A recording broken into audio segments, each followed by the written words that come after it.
Everyone, welcome back to my channel Zindagi colourful. मैं हूँ उर्वशी अग्रवाल। कैसे हैं आप सब? आई होप आप सब अच्छे होंगे। सो फ्रेंड्स, आज इस वीडियो में मैं आपके साथ अपनी वेट लॉस जर्नी का पार्ट 2 शेयर करूँगी, जो कि डाइट प्लान है। और ये अब मेरी जर्नी का बहुत ही इंपॉर्टेंट पार्ट है। पार्ट 1 में मैंने आपके साथ अपनी जर्नी और अपनी एक्सरसाइज शेयर की थी। आई होप आपको इस वीडियो का पार्ट 1 बहुत पसंद आया होगा।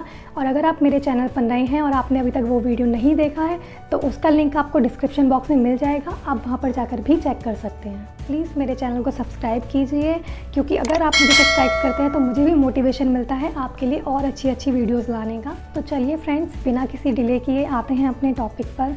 जैसे कि मैंने आपको अपने पार्ट 1 में बताया था कि मैंने अपना वेट लूज़ करने के लिए कोई भी स्ट्रिक्ट या फैंसी डाइट को फॉलो नहीं किया था।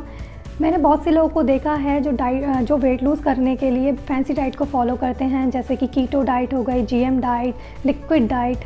बट मुझे ऐसा लगता है कि ये डाइट लॉन्ग टर्म तक नहीं चल सकती हैं।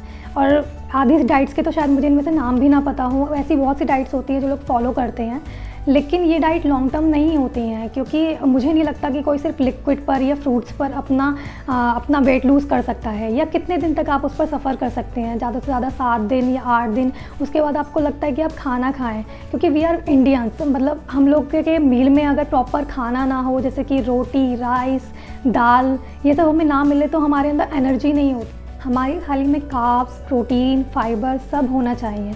मैंने बहुत से लोगों को देखा है जो वेट लूज़ स्टार्ट करते हैं, वेट लॉस जर्नी स्टार्ट करते हैं अपनी, तो सबसे पहले वो कार्ब्स को कट डाउन करते हैं। बट जब आप कार्ब्स कट डाउन कर देते हैं तो आपके अंदर एनर्जी नहीं होती, आपको पूरा दिन वीक फील होता है। तो कार्ब्स भी ज़रूरी हैं अपनी वेट लूज़ करने के लिए, प्रोटीन भी ज़रूरी है और फाइबर भी ज़रूरी है। हाँ, मैंने ये किया था कि मैंने कार्ब्स को थोड़ा कम कर दिया था और फाइबर इंटेक ज़्यादा कर दिया था। जैसे कि मैं सलाद ज़्यादा खाती थी, कुकुम्बर, फ्रूट्स ज़्यादा लेती थी। तो कुछ चीज़ें ऐसी थी जो मैंने अपनी डाइट में से एकदम कट डाउन कर दी थी, जैसे कि शुगर, मैदा, packaged food, junk food, fast food, ये सब मैंने बिल्कुल ख़त्म कर दिया था अपनी डाइट से। ये मैं कुछ भी नहीं लेती थी। मतलब 4 से 5 महीने के लिए मैंने ना तो मैदा का हाथ लगाया था, ना ही शुगर को हाथ लगाया था, ना फास्ट फूड मैंने लिया था, और कोई भी पैकेज्ड फूड जैसे कि बिस्किट्स, नमकीन्स, चॉकलेट्स, चिप्स, ये सब मैंने बिल्कुल अवॉइड कर दिए थे। मैं बिल्कुल भी हाथ नहीं लगाती थी इनको। ये चीज़ ऐसी थी जो मैंने अपनी डाइट में से कट डाउन की। बाकी मेरा एक फंडा था कि मैंने सिर्फ पोर्शन कंट्रोल पे ध्यान दिया। मतलब जैसे कि मैं पोर्शन कंट्रोल का मतलब है कि जैसे कि मैं अगर 2 रोटी खाती थी तो मैंने 1 रोटी खानी स्टार्ट कर दी, या अगर मैं बड़ी बोल भर के दाल खाती थी तो मैंने छोटी बोल भर के खाना स्टार्ट कर दिया। मैंने बस अपनी क्वांटिटी को कम किया। मैंने सिर्फ अपना बेसिक घर का खाना खाया जो मेरे घर पर बनता था। मैंने अलग से अपने लिए स्पेशल भी कुछ नहीं बनाया कि मैं अलग से कुछ बना रही हूँ कि घर को मैं सबको कुछ अलग खिला रही हूँ और अपने लिए कुछ अलग से बना रही हूँ। मैंने ऐसा कुछ नहीं किया। जो मेरे घर में नॉर्मल बनता था मैं वही खाती थी। और मैं दिन में टोटल 5 मील लेती थी। मेरा ब्रेकफास्ट, सेकंड मेरा मिड मॉर्निंग स्नैक, देन मेरा लंच, उसके बाद मेरा इवनिंग स्नैक और मेरा डिनर का मेरा टाइम फिक्स था कि मैं 7 बजे डिनर कर लेती थी। 7 बजे के बाद मैं कुछ भी नहीं खाती थी। 7 बजे के बाद अगर मुझे भूख लगती थी तो मैं सिर्फ या तो पानी पीती थी या फिर मैं ग्रीन टी पीती थी। 7 बजे के बाद मैंने अपनी डाइट से कार्ब्स, प्रोटीन सब कुछ ख़त्म कर दिया था। 7 बजे के बाद मेरा एंड हो जाता था खाने का, कि उसके बाद मुझे कुछ भी नहीं खाना है। और ब्रेकफास्ट में मेरा ये था कि मैं ब्रेकफास्ट में नॉर्मल घर का खाना जो मेरे घर में बनता था, जैसे कि पोहा, उपमा, बेसन चीला, सैंडविच या फिर इडली, कुछ भी जो नॉर्मल घर में सबके लिए बनता था मैं बस वही खाती थी। हाँ, क्वांटिटी कम कर देती थी। जैसे अगर मैं इडली पहले 4 खाती थी तो मैंने 2 खानी स्टार्ट कर दी, या अगर मैं पोहा पहले बड़ी वाली बोल भर के खाती थी तो फिर मैंने छोटी वाली बोल भर के खाना स्टार्ट कर दिया। देन 10 बजे मैं अपना ब्रेकफास्ट करती थी। उसके बाद मैं 12 बजे करीब अपना मिड मॉर्निंग स्नैक लेती थी, जिसमें मैं फ्रूट्स लेती थी। गर्मियों में मैंने अपनी जर्नी स्टार्ट की थी, इसलिए उस टाइम पर पपाया एंड वाटरमेलन बहुत ज़्यादा आता था। एंड वाटरमेलन एंड पपाया दोनों में ही कैलोरीज सबसे कम होती हैं, तो इसलिए मैंने सबसे ज़्यादा वही खाया। और वाटरमेलन मेरा फेवरेट भी है, तो मैंने आराम से उस पर 4-5 महीने निकाल दिए कि मैं मिड मॉर्निंग स्नैक में वो ले लेती थी। आप कुछ भी ले सकते हैं, लाइक आप छाछ भी ले सकते हैं उस टाइम पे, आप दही ले सकते हैं, आप कोई भी फ्रूट ले सकते हैं, या फिर आप कोई भी जूस ले सकते हैं। जूस से मेरा मतलब ये नहीं है कि आप पैकेज वाले जूस ले रहे हैं कि आपने रियल जूस पी लिया या कुछ भी पैकेज का उठा के ले लिया, नहीं। जूस से मेरा मतलब है कि आप अपना फ्रेश घर पे निकाल के वो पिएं, या फिर नारियल पानी पिएं। बहुत सारे ऑप्शंस होते हैं हमारे पास जब हम लोग कुछ भी लेना स्टार्ट करते हैं तो। देन मेरे पास फिर 2 बजे करीब मैं लंच करती थी। लंच में मेरा रूटीन था कि मैं 1 रोटी लेती थी, छोटी वाली बोल में एक दाल लेती थी, साथ में एक थोड़े से 2 या 3 स्पून राइस ले लेती थी, और साथ में हाँ मैं सलाद ज़्यादा लेती थी। तो कुकुम्बर मैं अपनी डाइट में हमेशा रखती थी, कुकुम्बर मैंने ज़्यादा से ज़्यादा लिया।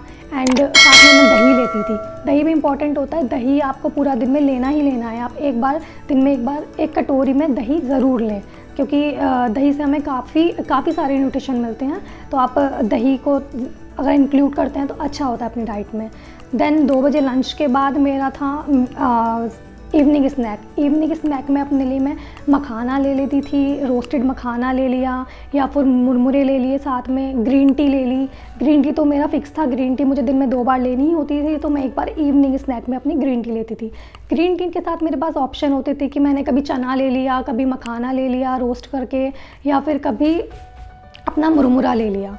देन उसके बाद मेरा आता था डिनर मेरा 7 बजे से पहले कंप्लीट हो जाता था। तो उसमें मैं अपने लिए हाँ थोड़ा सा कुछ स्पेशल बनाती थी, जैसे कभी मैंने अपने लिए वेजिटेबल सॉटे कर ली, या फिर कभी खिचड़ी बना ली, या कभी दलिया बना लिया।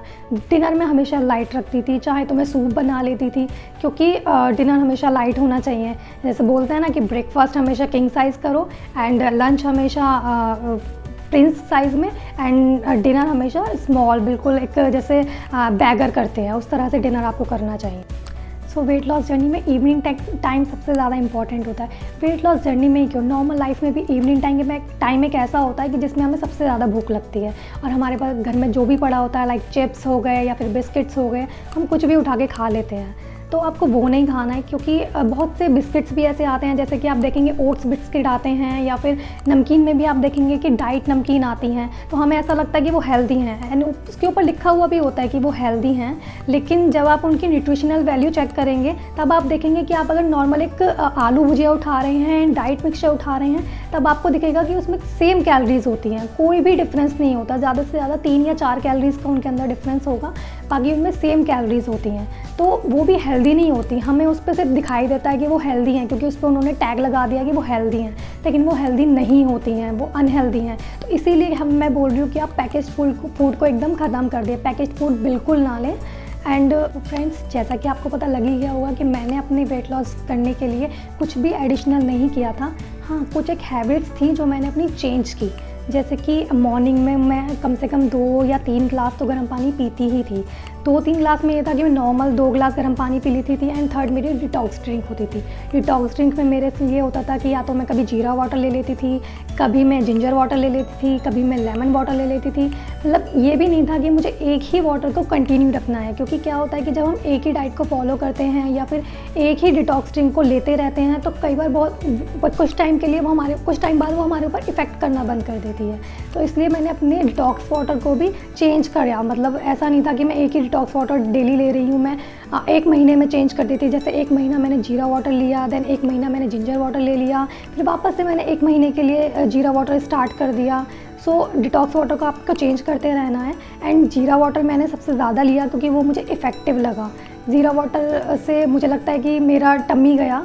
सो दिन में 2 से 3 लीटर में पानी लेती थी। एंड मैं कोशिश करती थी कि मैं अपनी मील लेने के बाद में आधा घंटे बाद अपना पानी पीऊँ, और वो भी गर्म पानी पीऊँ। मतलब जब भी मैं कोई मील लेती थी उसके आधा घंटे बाद मैं गर्म पानी पीती थी। पूरा दिन में मैं एक नॉर्मल पानी पीती थी। ठंडा पानी मैंने एकदम बंद कर दिया था अपनी डाइट से, क्योंकि ठंडा पानी वेट लॉस में इतना इफ़ेक्टिव नहीं होता जितना गर्म पानी होता है। तो गर्म पानी हम गर्मियों में इतना ज़्यादा ले नहीं पाते हैं, तो इसलिए मैंने सिर्फ मील के बाद के लिए अपना गर्म पानी रखा था। बाकी मैं अपना नॉर्मल पानी पीती थी, पर हाँ, मील लेने के बाद मैं अपना गर्म पानी पीती थी। और पानी इंटेक आपको ज़्यादा से ज़्यादा रखनी चाहिए, क्योंकि पानी से क्या होता है, वो हमारी बॉडी को हाइड्रेट रखता है। और हमारी वेट लॉस जर्नी में हमारी बॉडी को हाइड्रेट रहना भी बहुत ज़्यादा ज़रूरी होता है, क्योंकि जब हम एक्सरसाइज करते हैं तो हमारा पसीना जाता है, तो उसके लिए हमारी बॉडी को हाइड्रेट होना सबसे ज़्यादा इंपॉर्टेंट है, वरना हमें चक्कर आने लगते हैं या फिर और भी ज़्यादा प्रॉब्लम होने लगती है। सो फ्रेंड्स, ये थी मेरी टोटल वेट लॉस जर्नी जो मैंने अपने पार्ट 1 और पार्ट 2 के थ्रू आपके साथ शेयर की। आई होप आपको ये पसंद आई होगी। अगर आपको ये वीडियो पसंद आई हो तो प्लीज़ मेरी वीडियो को लाइक करिए, और अगर आपको इसको लेकर कोई भी क्वेरी या क्वेश्चन है तो आप मुझसे कमेंट सेक्शन में भी पूछ सकते हैं, या फिर डिस्क्रिप्शन बॉक्स में मेरा इंस्टाग्राम ID लिंक दिया हुआ है, आप वहाँ पर मुझे डायरेक्ट मैसेज भी कर सकते हैं। तो चलिए फ्रेंड्स, मिलती हूँ अपनी नेक्स्ट वीडियो में अपने एक नए एक्सपीरियंस के साथ। तब तक के लिए स्टे कनेक्टेड विद मी।